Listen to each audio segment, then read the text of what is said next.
Today on Getting Real with the Housewives, Vicki Gunvalson recalls a scary health incident that gave her amnesia. Plus, Melissa Gorga is prepared to exit New Jersey as Milania Giudice goes off to college. And Shannon Beador opens up to us about John Jansen's recordings. So you want to try and destroy my life, Alexis and John? Mm-hmm. Try, because I took care of that on my own with my poor choices. We've got that plus so much more in today's Getting Real with the Housewives.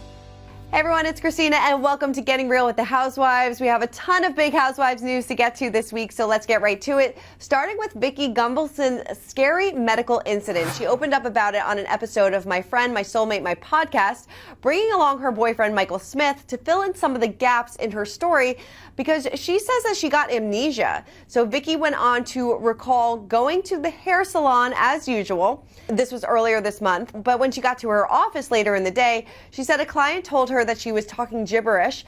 She said that she wrote an email out and the email didn't make any sense. The client was a retired ER physician who noticed something was off. She said he got up and told Michael's daughter Olivia that I was possibly having a stroke. We didn't know, I don't remember anything, and Olivia took me to the hospital. Now, Vicki confessed that she doesn't recall much of what happened afterward.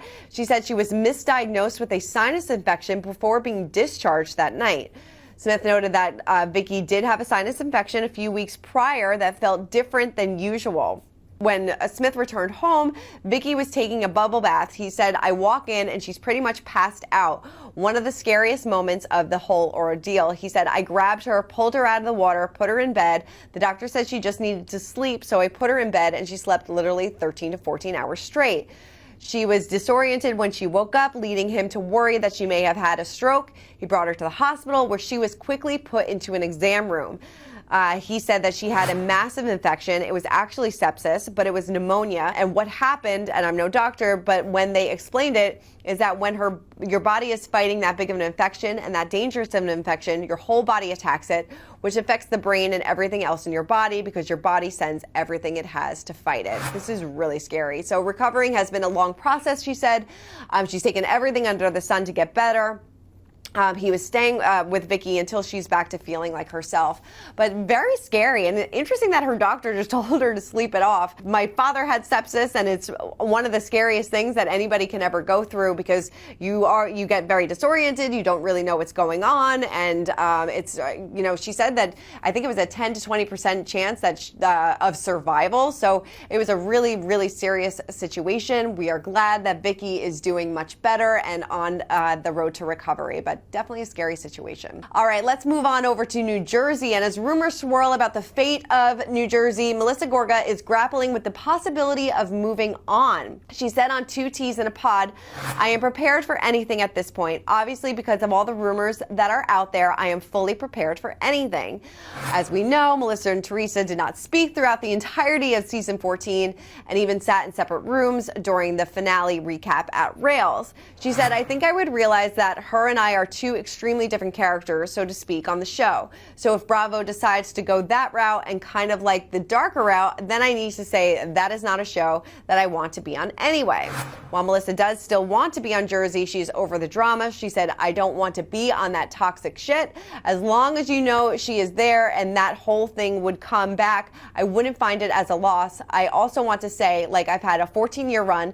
You can't do it forever. You don't go on TV show for 50 years or 20 years. I mean, I've been doing this for 14 years. She said, so do I want to come back? Do I hope that they do something a little fresh and new? Of course. I'm not going to lie to everyone. I do hope that there's some changes, and I don't know that I'll be part of them. I don't think anybody knows.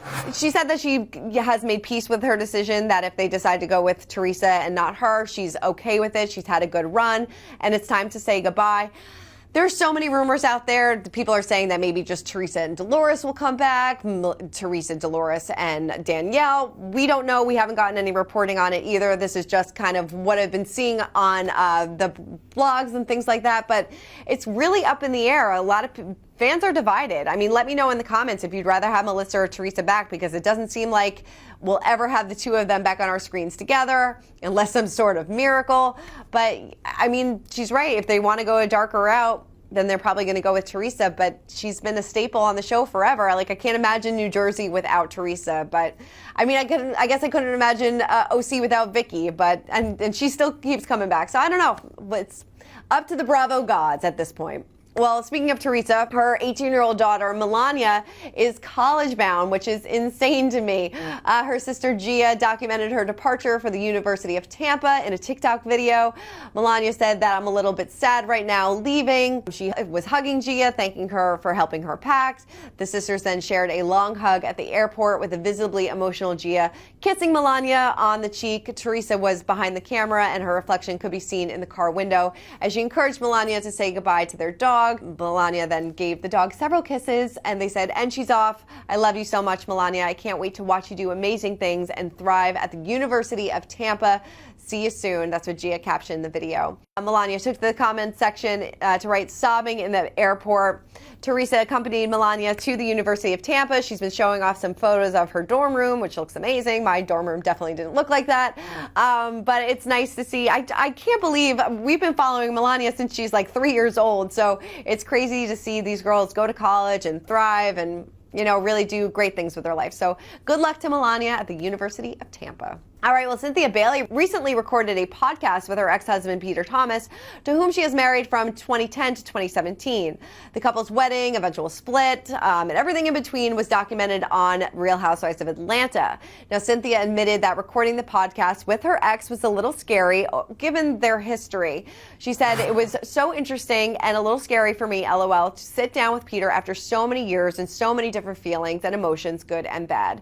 Cynthia, as we know, she was a full-time housewife from season 3 to season 13, says she remains good friends with Peter's daughter, Porsche, and has rooted for him from afar. She said, "It was time to come together in peace, love, light, respect, and have real grown folk conversation in the spirit of closure, moving on, peace, and most importantly, healing." Cynthia found recording the podcast a cathartic experience and said that it allowed her to put the past behind her. Love this for them. You know, we did see a lot of drama between the two of them. We saw their divorce, saw their marriage, saw everything in their relationship, and they weren't on the best of terms for a while. So it's nice that they were able to sit down and have this closure between the two of them. All right, not sure if Shannon Beador is going to have any closure with John Jansen anytime soon. We saw her go through a really emotional ringer on this previous episode of The Real Housewives of OC. And we caught up with her at the beginning of this season about those damaging John Jansen videos that he is holding on to. Take a look. I know you can't tell me exactly what happens, but I think Alexis alludes that it could ruin your life and things like that. Did something like that come about? I don't know. You don't know. It's still the threat. It's still the threat, which I think you hear the words blackmail and extortion. Like, what do you got? And if you do have something, once again, it would be from a year ago. So I'm working on myself, trying to improve. I put a very humiliating photograph of my bloody face that now will appear, but I needed to tell the story. I promised I would tell the story, and that's a part of the story. And so what is your intent with making the threat? Yeah. Is it to hurt me even more? You want to humiliate me? Am I going to be the David? Is it a video of me the night that I was drunk? Because that's the rumor. I admit it. Look at my blood alcohol content. I was really drunk that night. I should not have been out and driving or doing anything. So do I have a David Hasselhoff eating the hamburger video that now you want to put out there? What is that going to do except hurt me? Like, move on. Right. Yeah. It's like what's. So I don't know what it is. Gaining anything from that. I have no idea, but I hear a lot about it. You hear a lot about it. And you know, and there's a part of you too that's like, well, what is it? Right. You know, that can be play with your head sometimes. Like, yeah. oh my God, what do they have? Right. Yeah. Destroy my life? That's a big No, accusation. And my therapist and I talked about this. The worst thing that has happened in my life so far is that DUI. It's the worst night of my life. And that is the worst thing. So you want to try and destroy my life, Alexis and John? Try, because I took care of that on my own with my poor choices. Well, you know, I feel so bad for Shannon this season. You know, we see her and Tamra kind of come together at the end of the last week's episode, but it doesn't seem like that's going to be the way that things move forward between the two of them. It just seems like Alexis and Tamra have an agenda when it comes to Shannon, but it's nice to see the other women really rally around her, and it's just a sad situation for her. But you know what? Kudos to Shannon for putting it all out there this season. It's definitely a difficult season, and we commend her for being so honest and open. All right, let's get into our social spotlight of the week. And it goes to Lisa Barlow, because following the news of Bennifer 2.0's divorce, Lisa Barlow is taking a trip down memory lane. The Salt Lake City star took to social media on August 22nd to share a throwback picture with Ben Affleck. She's all smiles in the pic. I mean, I would be too. Sporting a black top, black fur vest, and silver crossbody bag. He is in dark jeans with his arm wrapped around her shoulder. She captioned the photo, "I always throw a great house party." And she set the photo to Jennifer Lopez, "If you had my love." So I guess Ben Affleck made an appearance at Lisa Barlow's party. It might not be as weird as you think, because Ben Affleck's cousin lives in Utah. They are actually going to be featured on the Secret Lives of Mormon Wives new reality show. Not Ben, but his cousin and the family. So we're going to be seeing a little bit more into maybe his extended family life. So that's maybe the tie here, but very interesting. Love Lisa Barlow with a good throwback pic. All right, well, that is it for this week's episode of Getting Real with the Housewives. Let me know in the comments, Melissa or Teresa, who do you choose? All right, keep commenting, keep subscribing, and I'll see you next week.